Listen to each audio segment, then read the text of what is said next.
And that one of the things that lost them perhaps a lot of votes was that they couldn't be that anymore. Very much. Sorry to interrupt. Mr. Clegg has just arrived, and there's quite an enthusiastic show of support for him. Let's hear what he has to say. Thank you. Thank you very much. Thank you. I always expected this election to be exceptionally difficult for the Liberal Democrats, given the heavy responsibilities we've had to bear in government in the most challenging of circumstances. But clearly the results have been immeasurably more crushing and unkind than I could ever have feared.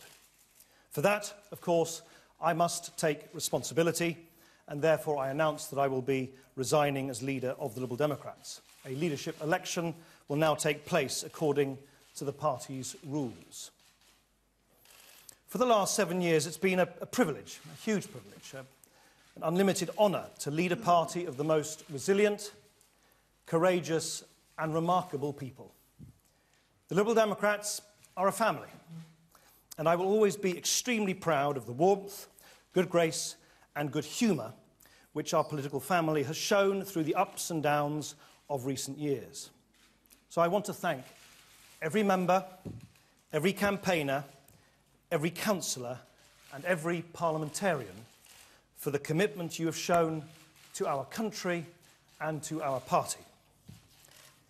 It is simply heartbreaking to see so many friends and colleagues who have served their constituents so diligently over so many years abruptly lose their seats because of forces entirely beyond their control. In 2011, after a night of disappointing election results for our party, one of our candidates in Edinburgh, Alex Cole-Hamilton, said this. He said, if his defeat was part payment for the ending of child detention, then he accepted it with all his heart. Those words revealed a selfless dignity which is very rare in politics, but common amongst Liberal Democrats.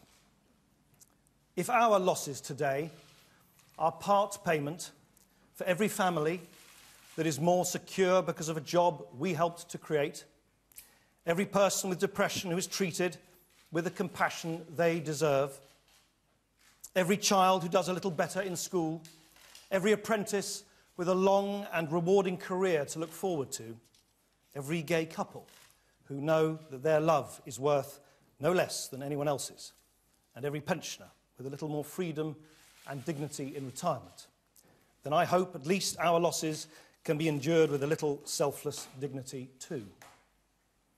We will never know how many lives we changed for the better because we had the courage to step up at a time of crisis. But we have done something that cannot be undone, because there can be no doubt that we leave government with Britain a far stronger, fairer, greener and more liberal country than it was 5 years ago. However unforgiving the judgment has been of the Liberal Democrats in the ballot box, I believe the history books will judge our party kindly for the service we sought to provide to the nation at a time of great economic difficulty, and for the policies and values which we brought to bear in government: opportunity, fairness and liberty, which I believe will stand the test of time. To have served my country at a time of crisis is an honour that will stay with me forever. I hope those who are granted the opportunity to serve our country in government now and in the future will recognise the privilege and responsibility that they have been given. It's the greatest thing you'll ever do. It is, of course, too early to give a considered account of why we have suffered the catastrophic losses we have, and the party will have to reflect on these in the time ahead. But one thing, it seems to me, is clear. Liberalism here, as well as across Europe, is not faring well against the politics of fear.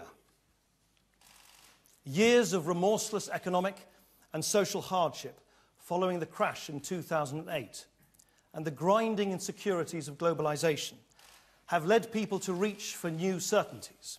The politics of identity, of nationalism, of us versus them, is now on the rise. It is clear that in constituency after constituency north of the border, the beguiling appeal of Scottish nationalism has swept all before it. And south of the border, a fear about what that means for the United Kingdom has strengthened English conservatism too.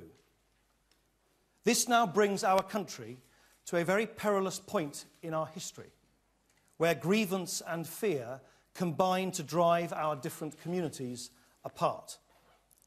I hope that our leaders across the United Kingdom realise the disastrous consequences for our way of life and the integrity of the United Kingdom if they continue to appeal to grievance rather than generosity and fear rather than hope.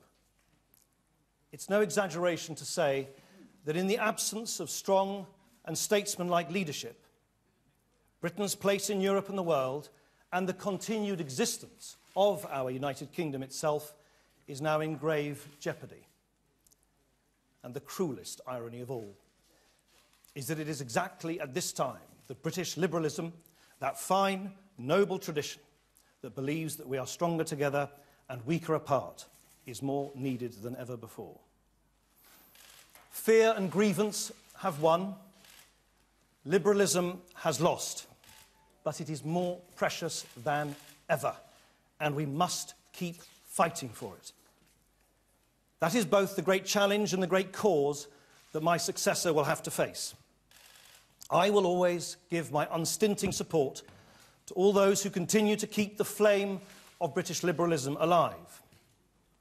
On the morning of the most crushing blow to the Liberal Democrats since our party was founded, it is easy to imagine that there is no road back. But there is, because there is no path to a fairer, greener, freer Britain without British liberalism showing the way. This is a very dark hour for our party, but we cannot and will not allow decent liberal values to be extinguished overnight. Our party will come back. Our party will win again.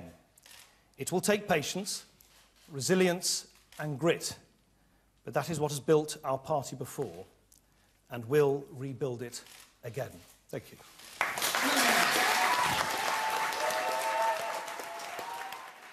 Nick Clegg, spelling out the scale of the party's catastrophe, as he put it. The punishing losses they suffered overnight.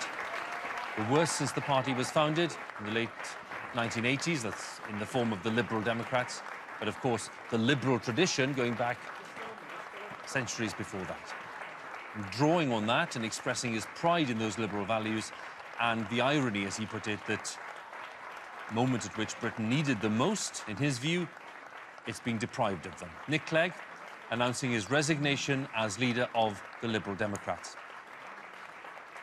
And while Mr. Clegg was speaking, there was an interesting event happening at Buckingham Palace.